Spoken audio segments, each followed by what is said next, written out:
kasih, hari ini diperdengarkan kepada kita bacaan Injil Yohanes mengenai kesaksian Yohanes Pembaptis akan Yesus.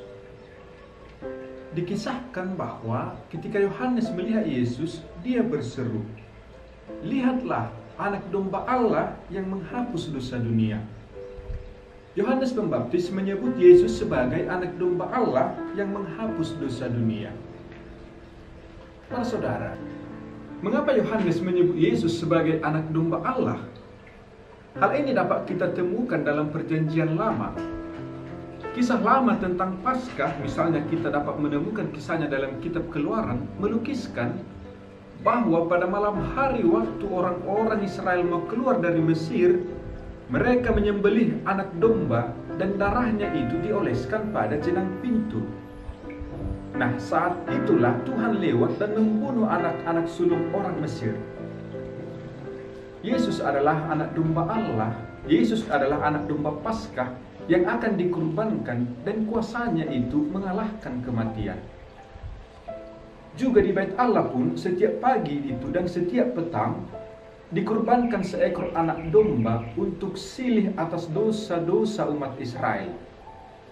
Yesus itu adalah anak domba Allah yang dikurbankan untuk menghapus dosa-dosa umat manusia. Juga para nabi telah menubuatkan tentang anak domba jinak yang dibawa untuk disembelih. Kisah ini dapat kita temukan dalam kitab Yeremia dan juga dalam kitab Yesaya, anak domba yang dibawa ke pembantaian. Nubuat itu telah digenapi dengan datangnya Yesus. Pada zaman pergolakan Makabe juga pada waktu masa Samuel, Daud dan Salomo itu, anak domba bertanduk dipakai sebagai simbol penakluk dan orang kuat yang dari Allah. Yesus adalah yang datang dari Allah untuk menaklukkan kuasa dosa. Juga pada akhir hari raya pendamaian, imam pemimpin ibadat pun harus meletakkan kedua tangan mereka di atas kepala kambing jantan yang masih hidup, dan mereka mengakukan segala kesalahan dan dosa orang Israel, lalu melepaskan kambing itu di padang gurun hingga mati. Kisah ini dapat kita temukan dalam kitab Imamat. Memang tidak dipakai anak domba, tetapi kambing itu harus menanggung dan mati demi silih atas dosa-dosa orang Israel. Yesus tidak bersalah, tetapi ia akan dikambing hitamkan sebagai kurban dan silih atas dosa-dosa umat manusia.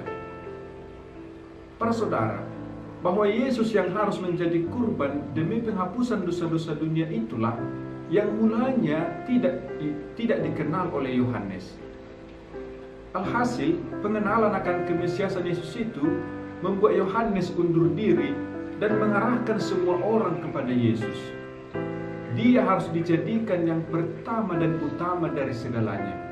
Sebab memang Yesus itulah anak Allah yang akan membaptis dengan Roh Kudus, sebagaimana Yohanes telah lihat kebenarannya dalam pembaptisan Yesus.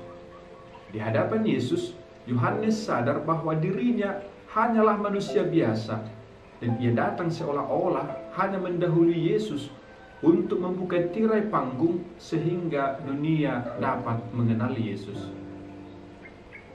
Kesaksian Yohanes ini juga memberikan kepada kita pemahaman mengenai kesatuan dan keakraban antara Yesus sebagai putra dan dengan Roh Kudus dengan Allah Bapanya. Hal ini dapat kita lihat ketika Yohanes mengakui bahwa ia telah melihat Roh turun dan tinggal pada Yesus dalam rupa merpati. Turunnya Roh pada Yesus itu hendak mengatakan dan menekankan bahwa Kristuslah sumber dari Roh. Dikatakan juga merpati itu tinggal di atasnya. Tinggal di atasnya menampilkan ungkapan yang disukai oleh Yohanes untuk menyatakan hubungan dalam tata ilahi, yakni mengemukakan hubungan erat dan akrab antara roh dan anak. Kemudian juga dalam ayat 34, sebutan anak Allah itu merupakan sebutan kedua bagi Yesus setelah pertama disebut sebagai anak domba Allah. Anak Allah adalah salah satu sebutan tradisional bagi Mesias yang akarnya terdapat dalam hubungan Mesias dengan Daud, Raja Israel yang ideal. Bagi Yohanes, sebutan itu mengisyaratkan hubungan akrab antara Bapa dan Anak.